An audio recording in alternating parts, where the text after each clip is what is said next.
Hello everyone and welcome back to my channel. So this morning I saw an article published by The Guardian about the Gothic culture, particularly about the Gothic culture in China. Across the globe, the Gothic community have come together to face backlash head-on after a woman in China was told to remove her Gothic makeup before boarding the subway. This has led to thousands of members of the community fighting back by publishing photographs of themselves in their Gothic attire on the Chinese social media site Weibo. Forgive me if I'm pronouncing that incorrectly, by the way. It has actually since spread over to Twitter as well. Fellow Goths have been posting pictures followed by a statement such as, and I quote, "What you see as fancy dress, I see as freedom," end quote. The lady was told to remove her makeup as some believed it would strike fear and distress upon other passengers on the subway. This move is more than likely because of the unfortunate link to Gothic stereotypes and what the culture represents. For many, the Gothic universe promotes rebel, freedom, and of course, what The Guardian named emotional difference.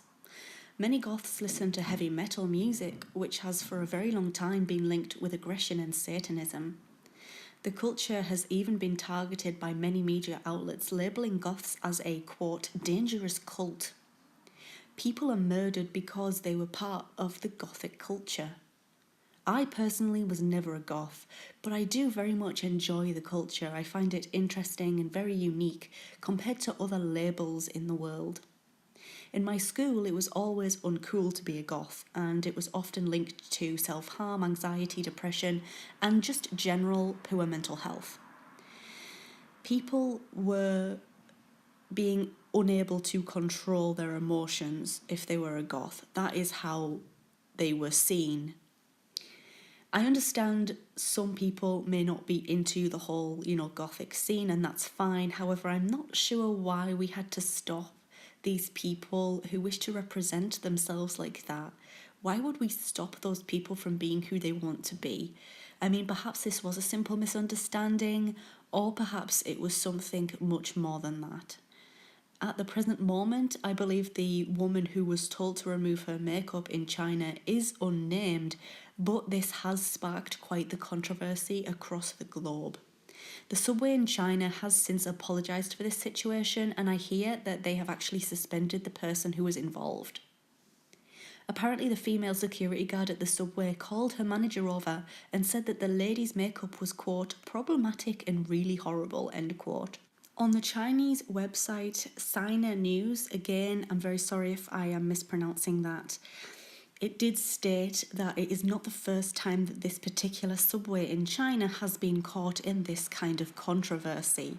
In July 2018, someone wrote that they were wearing a skirt of a particular style and they were actually stopped at the Dashi station. Again, sorry for the mispronunciation. After this, there's definitely a question here that needs to be asked, and that is it necessary to be plain? Is this what people have to be now to avoid any kind of controversy? Do we have to wear plain clothing, plain makeup? Also, my question is, where does this kind of discrimination end and where is the line drawn? It's also actually worth mentioning that the subway has previously come out and explained that wearing Gothic attire or clothing which could be linked to horror can scare people, especially in the crowded subways, which I can understand. But again, it's all about the stereotype that comes with being Gothic. So what do you think of this story?